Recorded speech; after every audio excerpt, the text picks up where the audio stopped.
I think the first thing to say about the media at large is that it's utterly failed in the task of reporting this genocide accurately, and hence it's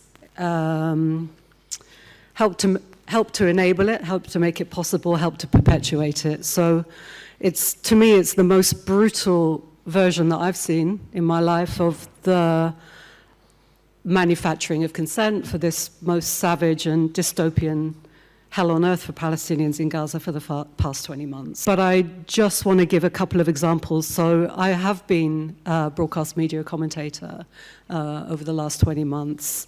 And the first thing to say is that,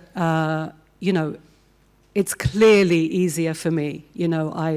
Yes, it's hard, and yes, there's disruptions, and you get interrupted, and you get bulldozed, and you get asked biased, hostile, leading questions, and distortions, and all the rest of it that we've seen. But, I look like this, and I'm an Israeli-born Brit, and I can clearly see the difference, between. It's clear that Palestinians, time and again, are relentlessly put on trial, certainly by the British media.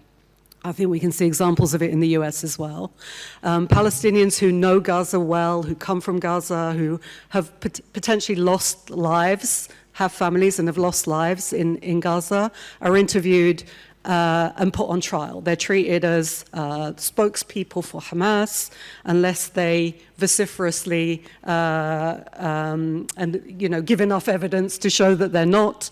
These are people who are simply not treated as reliable narrators of their own story. Again and again and again, we've seen versions of that on our broadcast media. So that's the first thing to say. But just to give you an example, so I appeared on a Sky Press preview in April this year. So on this particular day, it was April 2025, the Guardian front page was covering a deadly attack on Kiev, a Russian attack. I was on with Tim Montgomery, who's like a Tory, but now reform-supporting right-wing commentator. I just want to read to you what he said in response to a front-page story. It's the visual, the image on that front page is it's an elderly woman who's obviously been pulled out of a bombed building. She's wearing a bloodied nightdress. She's covered in dust and debris. She's shell-shocked. She's stunned. And she's being escorted by a rescue team out of the bombed area. Tim Montgomery, I'm just going to read to you what he said. I don't know if we can get a close-up on that image on The Guardian. We did get a close-up of that image. But sometimes a photo speaks more than 1,000 words. And I look at that woman there, clearly absolutely bewildered, bloodied, probably dragged from her bed at home in Kiev. And I'm sure, like a lot of people, I see my mum in that image. And that's what this is about. It's almost as though the failure of the West and the failure of America in particular to get a grip of what, I don't know if we can even call them peace talks. They're not peace talks in any meaningful sense, but it is almost like Putin is feeling emboldened at the moment. And I look at that lady there, bewildered, shocked, and you don't know how injured she is, but that's the consequence, This isn't a game. This isn't something about Trump's Nobel Peace Prize that he wants or whatever. This is real-life consequence.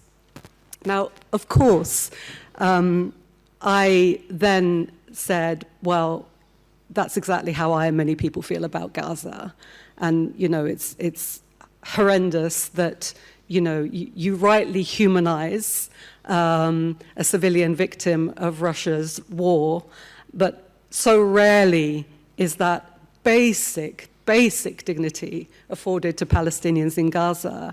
And I just think it's really painful because in every sentence of what he says, like the hypocrisy is screaming out at you, Every single sentence, you could replace Putin with Netanyahu and it would still make sense, right? But that never happens.